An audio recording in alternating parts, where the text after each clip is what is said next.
You madman. So I can value trade and summon a Scrapyard Colossus on turn 4. This takes a 4-mana 7/7 to an entirely new level.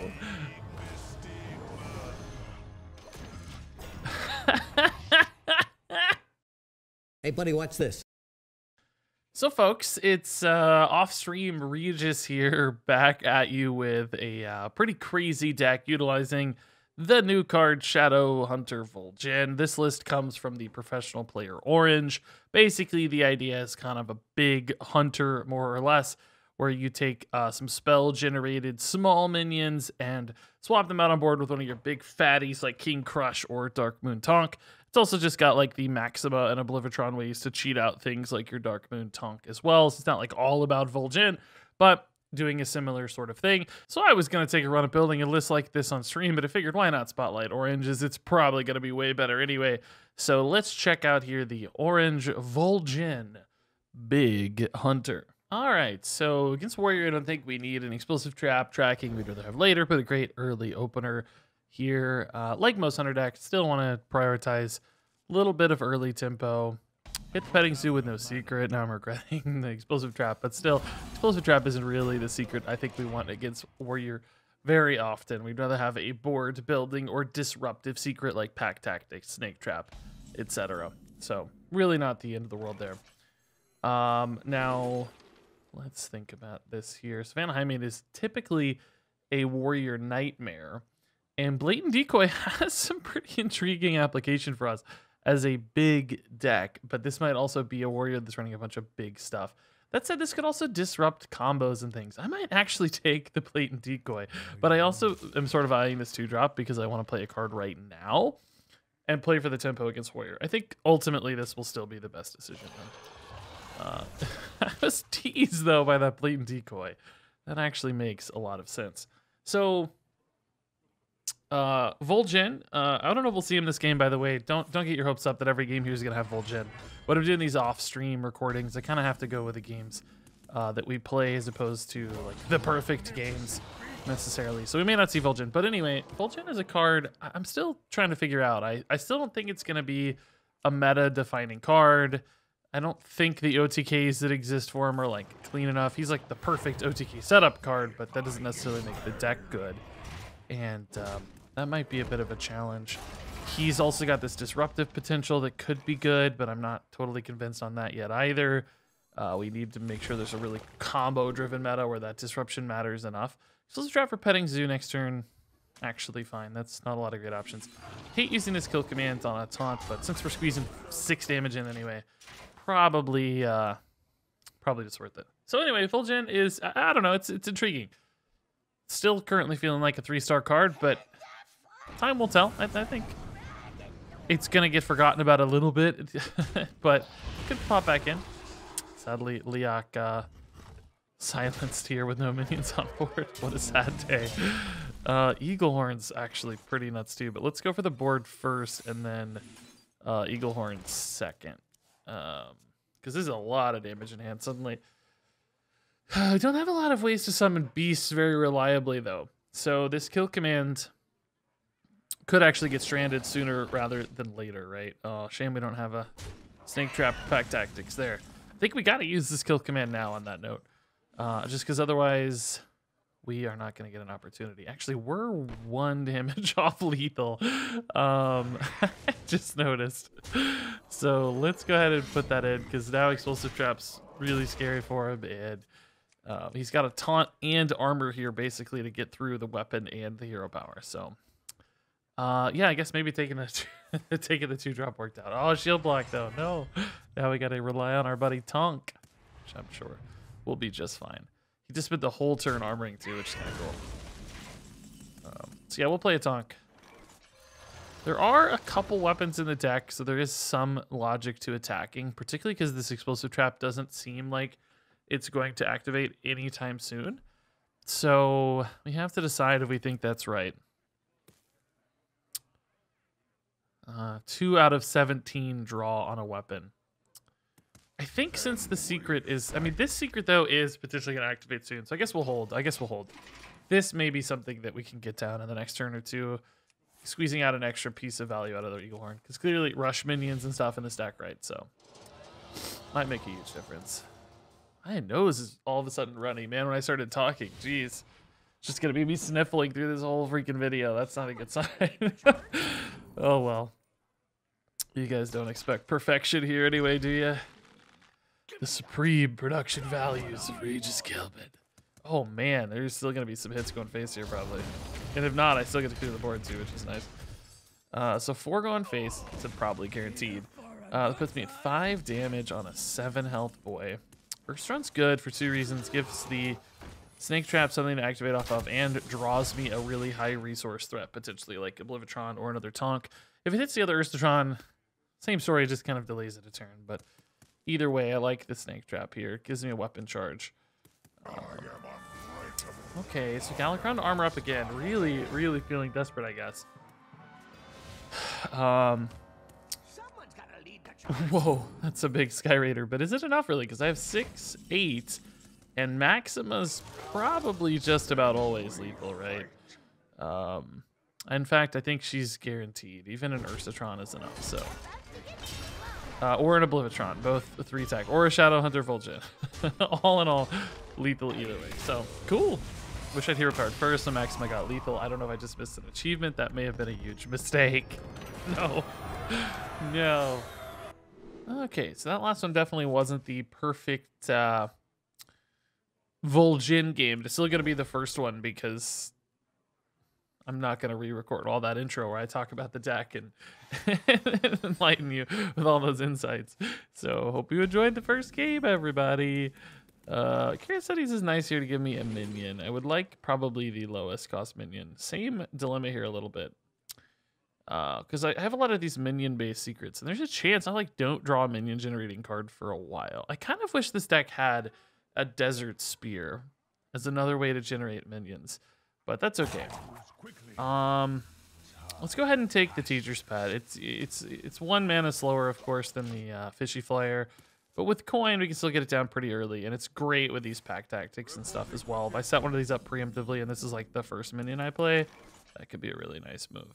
Our Earthstrun's good as well, but I'm gonna coin this next turn, so I don't want to play the Earthstrun and eat my discount now. I'm not feeling a ton of urgency on getting anything in play against this 1/1. Hand of Vidal would just like to trade anyway, so hey, what do you know? Interesting line not to play that first to protect this against Explosive Trap. Maybe you just wanted to throw this away and invest your stats there, which, hey, that's fine. I get it. All right, so this gives me a couple Teacher's Pets. Paladin's going to be tough to beat, by the way, I'm sure. It's always hard to beat Paladin. It's hard to outvalue Librams and all those big fancy dudes. Pure Paladin value, too.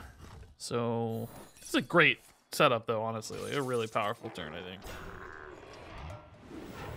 If one of these survives as well, which I guess it won't, but could have had another good pack tactics, frankly. Oh, terrible roll, dude. Not a terrible roll. That's a pretty good roll, I gotta say. So let's play this Ursatron now because, well, we could play it on 5 as well. Basically, I want to put a Tonk in hand for this. And Ursatron is either going to get me a Tonk or an Ursatron again, which again, moves that chain forward. All right, so let's just play our 2-mana stuff. We'll This is kind of a tell, but I want multiple Zixors, right? Like, there is a world where he value trades that 1/1 first, and then I just get a 3/3 instead of a 3/3 Zixor, which shuffles, of course, some great value in my deck, which I think we might need. So, kind of a sacrificial play here to increase our value later. Still fairly awkward for him. I mean, the 4/1 runs into the 3/3 nicely, but I'm happy to sacrifice a 1/1 for that great cause, right? Okay. 6/4 Prime's in the deck. This is definitely an Ursatron turn, so we're probably just going to hero power alongside it. I have to decide if I think trading into this McGurgle's worth it. I don't think it is. I think I'll kill this 1/1. Just to isolate that guy. but not if it like buffs and value trades or the 3/3, whatever. We want this to die anyway, so because that way we can get the Oblivitron down sooner. I know chip damage against Paladin is not usually a great idea because Libram of Hope exists and they're just gonna heal it off anyway, but just there's not a lot of reason to kill the 2/1 either. Just kind of chilling for now. Okay, so Tonk in hand. Oblivitron comes down. Dead or alive. This is definitely going to chunk the board as soon as I kill it. And next turn we can make quite a handful of plays here, potentially. This could make sense, so we want to get charges. Kill command might actually be pretty nice against the Holy Elemental here. If there's something... Oh, God. Oh, boy.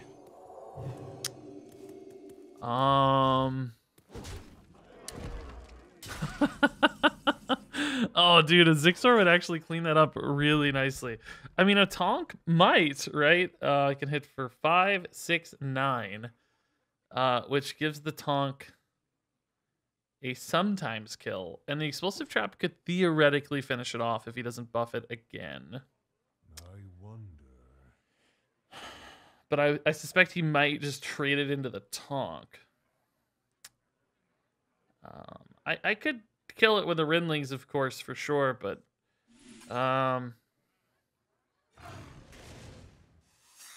let's see if we can snipe. It's so unlikely to snipe it, right? But hopefully we can at least push it to 2 and we don't go face too much, because if not, we're screwed, right? You're coming with me. But we need to push it to sub 2, so 1, basically. Oh my God, we almost killed it too. Wow. Okay, so there's a chance he goes face here just to or buffs that and has lethal, right? Obviously, if he had enough Librams of Wisdom or like a, I don't know, random Blessing of Kings or something. Okay, sweet. That's good for us. Okay, I was pretty lucky to hit those, dude. I gotta say, game saving. Really strong board minion already, and a great turn 8 play that could eat through. Oh, that's nice though. Shoot. Irel's kind of busted here. Hopefully she dies too, so I don't have to trade again and heal him more. She doesn't, sadly. Another Zixor though. At least we're building some crazy boards. If we're gonna heal him, at least we have boards, right? Like that's the alternative upside. So 12 on board. Another Zixor. Can't believe how fast we drew these, by the way. A lot of weapon damage, and I'm just not finding time to put into play, right? Obviously, I want to develop the Zixors instead. Okay, that's really slow. A Zixor will just eat that. Yeah, I think a Zixor will just eat that too. This could technically be a ton of extra damage. I don't think it ever creates a cleaner... Oh, I'm an idiot. I don't have board space anymore. Oh, guys, that was bad. Guys, that was bad.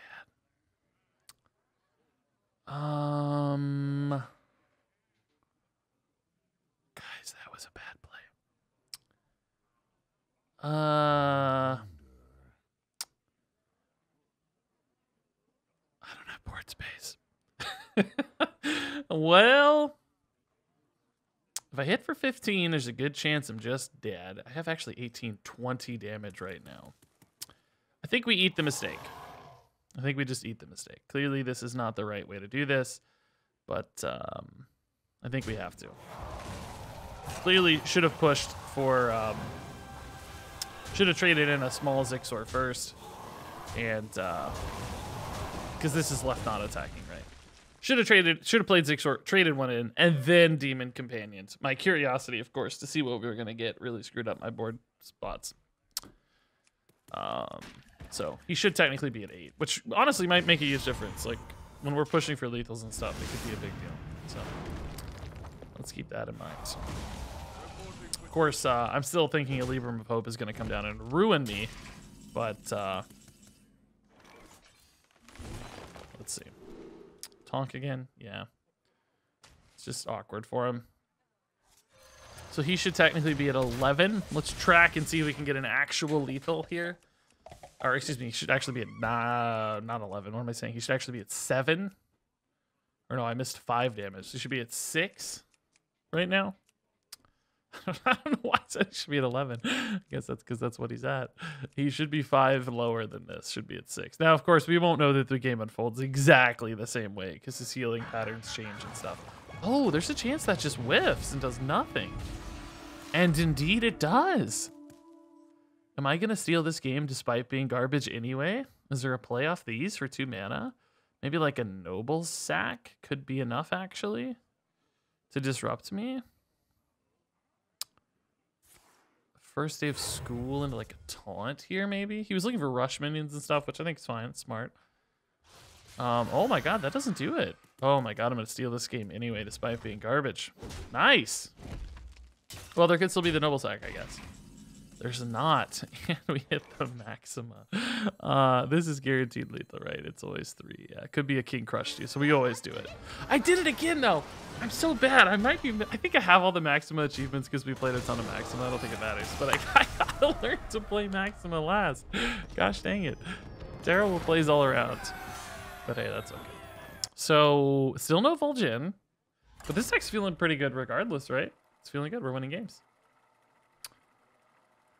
Now we just need a Vol'jin game, and we can ship this sucker to YouTube, misplays and all. Misplays and all. Ooh, fancy priest. The huge Liang. Oh, here's a Vol'jin. Do we hold this just to see it? Probably. I don't think it's probably the right mulligan play, but just because I want to see it in action, we'll make a bad mulligan play for the sake of the viewer. That's you. Congratulations. You've influenced history.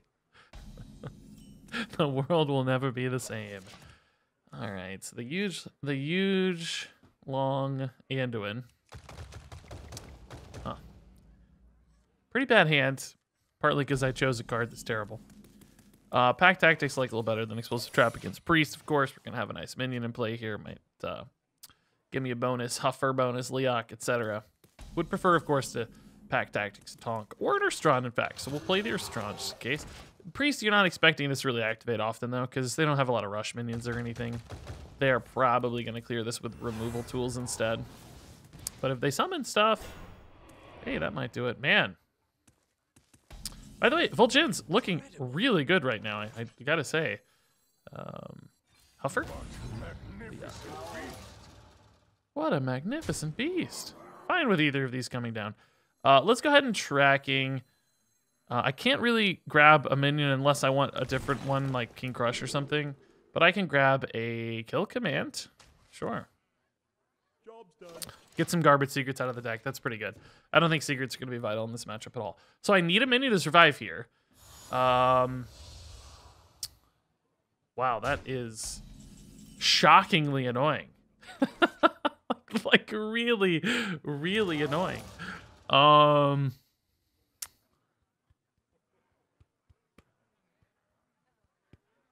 Huh. That's like really annoying. Okay, we're still gonna make this play. I'm gonna just heal this up. I don't really need the mech yet or soon necessarily. I can fill my mana for a turn or two. So, as opposed to the Leok. I don't think the Leok's worth much, but at least we can heal this guy up a little bit. He takes bad trades on board too, right? So. All right, turn 5, Tonk, baby. Is that enough to beat the Mogashan army? It's actually got a taunt, man. Like, otherwise we'd be going face with all this stuff probably, because we wouldn't care about that Grave Root if it's just a random minion, right? And then he'd be more forced to trade, which would have given me Pack Tactics value. The hitting the taunt was pretty clutch. Good for him. Oh, Hysteria. Interesting. Wow. Could roll well and keep my Leok alive here, potentially, right? Oh, wow! Wait, how did that just work? I thought it was going towards the Vol'jin. That didn't go as I planned. Wait a minute. It summoned a new Leok and killed both the Leoks. I thought it was hitting the Vol'jin, who was 5 attack, and then it was all just going to die, and I was like so excited. But I don't think that's what ended up happening. Clear here. Develop an Ursatron. Probably put in a Snake Trap. Maybe Explosive Trap so we can have a better Petting Zoo next turn, guaranteed, right? Because... oh, actually, he's been going face, though. He hasn't been trading. So, in fact, Snake Trap might be more likely to stick on the next turn, because he hasn't been running this into minions. He's been running it face. So, if I put in the Explosive Trap, I'm going to lose it for nothing. So we'll play the explosive trap the same turn. If he shifts gears this turn and attacks a minion, well, so be it. Oh, imagine if his minion had just been that. He'd be at like 8 health right now. The chapped koala. I just saw his name. That's funny. Okay. He doesn't need to attack at all because he doesn't want to proc. That's fine. That makes sense. I get it. Unfortunately, that being at 7 health is just such a pickle for me. I'm in a really awkward spot now. Like, I get a big board and everything, but it just doesn't trade that well. I'm not susceptible to removal now because everything's locked up, and I'm just not getting any chip damage through. This one Mogashan, dude, he's going to shut down this entire game, stupidly enough. So, yeah. All right. Oh, God, yeah, I lose 1 snake as well, too. Not a big deal there, of course, in the scheme of things, but not ideal. It's really like Soul Mirror. Oh, wow. 8-8 boy with Apotheosis. Oh, God. Oh, Lord. That is gross. He's barely even taken any damage yet, but it's still annoying. It's super annoying. Yeah, don't kill the Earthstrong for me, because you want me to have to find out what I'm getting later, right? That's a good play. Ooh, Oblivitron, though. So now I can get an Oblivitron active soon. I think we have to, like, kill command this and stuff, though. It's obviously healing so much. I can't really do that otherwise. Okay. All right, so I actually have a pretty good board back. Decent in-hands play. I mean, I will say though that, like, I don't know, Oblivitron's just kind of sitting there against Priest isn't usually a super exciting play because they can just like steal it or manipulate it somehow, right? Silence it, steal it with Shadow Madness, etc. Soul Mirror off the top. That sucks too. It's like I'd almost just rather play the Oblivitron, right? Than try to squeeze in the, or excuse me, play the Tonk than try to squeeze in the Oblivitron.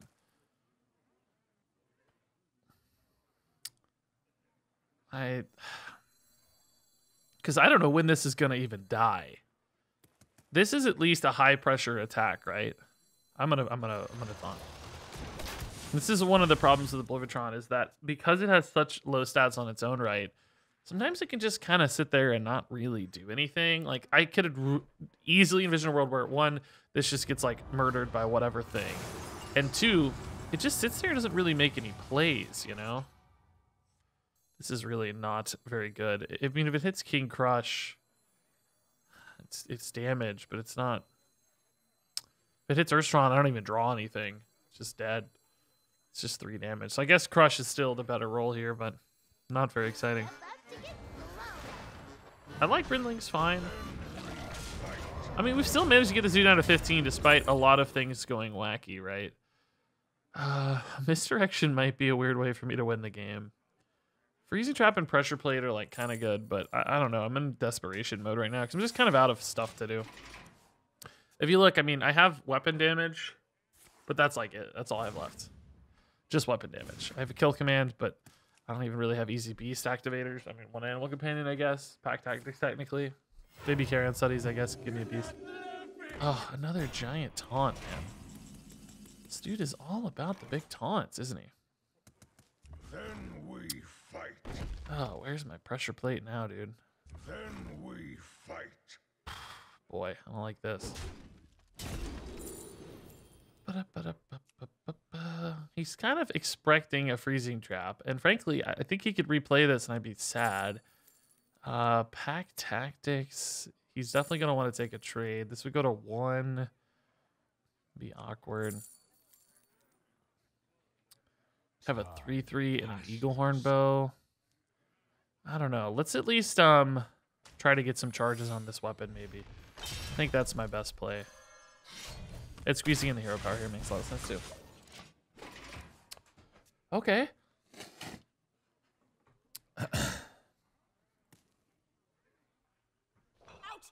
Circus Medic heals. That sucks. Is he gonna attack? No. He is. Okay. That's kind of good, maybe. That's a pretty low roll. Stat-wise, and it's not really disruptive to my game plan. Although, of course, I don't have much of a game plan anyway at the moment. So 2 out of these 3 demon rolls I think are pretty good. That's the one bad one. Ah, shoot. I think I gotta go ahead and kill this, really. I think this game's over, though. I think we're done. I don't see a path forward, really. A bunch of Eaglehorn charges is just not gonna really outpace his 0 power and all the other cards in his deck, right? The Plague of Death on that Tonk was like a shockingly efficient way to keep me out of this game, I think. So... not any great secrets here. They just clear whatever minions they want. They know this isn't gonna activate, just no mech in hand. So... oh, well, I guess it's a taunt. They can't quite kill this one, but... oh, never mind, they can! Scratch that. Pressure plate's too late to matter. Maybe they just, I don't know, maybe they're out of taunts, right? And activate a bunch of secrets and could just attack face a lot with this Eaglehorn and then hit a kill command later or something. But being out of cards, basically. I mean, Carrion Studies could still do something cool, maybe? Not really sure what, though. This misdirection might clear minions or hit face. I think both are fine. Honestly, it buys me time if it hits a minion at least. Oh, face damage. All right, cool. Don't renew yourself, bro. Don't Yashiraj me either. So I have 5. They're 13. Oh, Yashiraj. See, killing minions would have been nice here because now they're just setting up lethal pushes. All that 0-beta stuff's going to murder me. Oh. The Tintin might have bought me another turn at least. I don't even think so, though. Probably still wouldn't have been enough. Okay. Oh, yeah, I forgot about this, too. Jeez. I knew the taunt, but this guy's brutal. All right, that's game. Good try, though.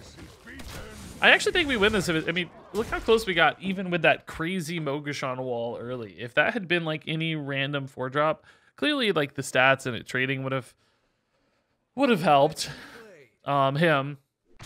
But I think it wouldn't have been as detrimental because we could have squeezed damage through and like found some breakpoints and stuff that were much, much better. So either way, cool game. I mean, you can see that even at turn 5, Dark Moon Tonk is not a game winner.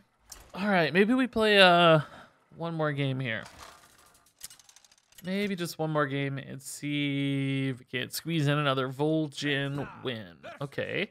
Drew can definitely have trouble dealing with big stuff. So... ooh, Vol'jin early again. Do we keep it? 5 coins, so 2 3-drops actually kind of makes sense here. I did throw away Snake Trap, so that's one less likely minion for the Vol'jin, but just from a curve standpoint, I don't know how good that is. I think we're going to studies 2 3. Maybe vice versa. I got to think about it. Oh, boy. All right. Actually, might need the Zixor, right? Blatant Decoy keeps showing up, man. I don't think it's right for us, but might need the Zixor to trade into a Gibberling here. I'm also worried it's just too late and he's going to get some insane Gibberling board and I'm dead. But I think if he had like a Lightning Bloom, he would have went off already, so... maybe I can isolate this down to like 2 remaining Gibberlings or something, you know? Okay. 2 Gibberlings and a 3/2 is a little... oh, he went for the minion. Oh, yeah, okay. Sure. That's probably better for me. Gotta clear the Gibberling. Does leave him this good trade, but it's not that good for him. Okay, that could have been worse. That could have been much scarier. That's a little scarier. Better value trade there.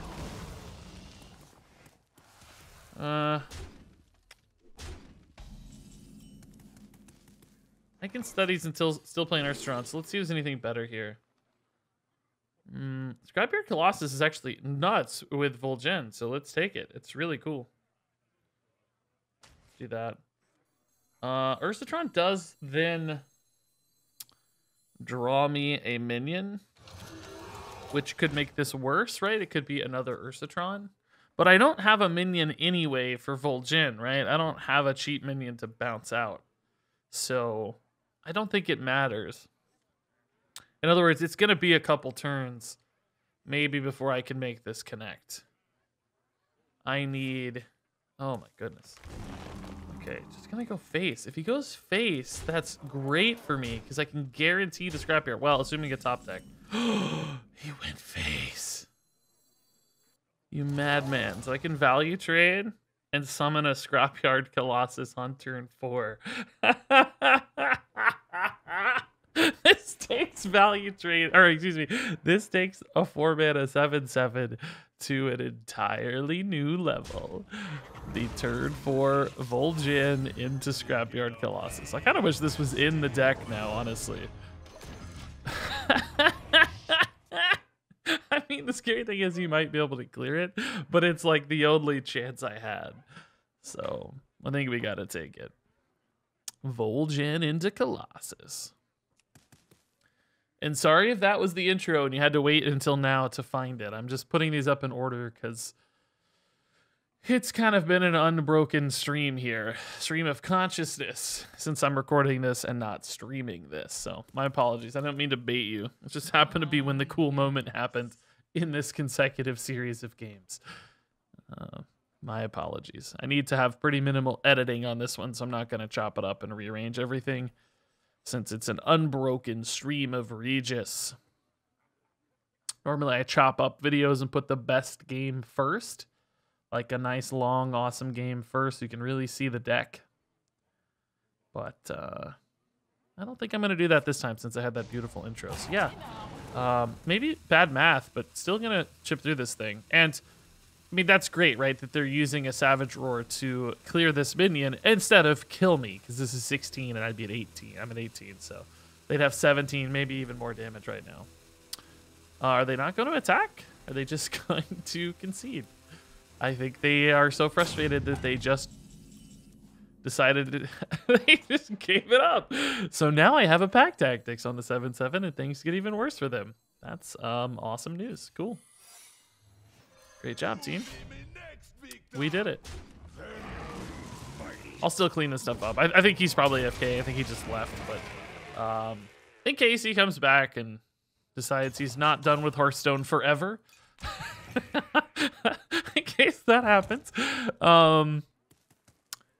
We'll play it straight, right? That's how I would have played this turn normally. Just make sure he loses his wide board. Certainly happy to take some chip damage to achieve that. Yeah, I'm sort of thinking Scrapyard Colossus could be in this deck normally. I like it better than King Crush off of Maxima too, because you get that 7/7 body left behind without really losing much damage. Like King Crush is probably really good off Vol'jin, of course, if you're trying to win the game quick. But you know, it depends on the matchup, I suppose. Sometimes you want to be the aggressor. Sometimes you want to be the defender. Yeah. This is definitely a defender matchup. Was that one of his actual emotes? Is he still here? Is he roping us? I mean, he had the clear on this. I don't know if he like DC'd or just got frustrated because he had 4 and 2 or 6 and 2, so he clears the front half, and then he had 4 and 4. He clears the second half. I mean, he still had a decent board afterwards. Even there's a couple 2/2s left behind, I think, on that play. Oh, he even had a hero power, didn't he? So he could have hero powered for 3, traded for 4. Oh, it wouldn't really help much, but I feel like he had a decent line. I don't know why he's so tilted. Seems like he's BMing or something. I don't know. I'm unsure what exactly is happening, but hey, not the first time. All right, well, now we just go face. Now we just try to win. Since he appears to be BMing us. And, oh, there he goes. No, maybe the yes was just one of her AFK things. I thought that was an actual mode. Who knows? Probably just an AFK thing. I don't think it was BM. Sorry, Kingzik, to besmirch your good name. You just quit legitimately. My apologies, sir. So, yeah, guys, I think that wraps it up. That was a good final game there to see this deck in action. Where'd it go? The orange Vol'jin Hunter. I might make a few changes, but it felt good. I mean, hey, we won 3 out of 4. Those are the only 4 games I've played, so you guys saw the deck as much as me. What do you think? You like it? Would you make changes? Either way, Vol'jin definitely makes some big plays. Wasn't enough against the Priest. It was enough against the Druid. Forced to concede. And Maxima felt solid. Made some good game-ending plays. Blivtron, still kind of awkward, but maybe works.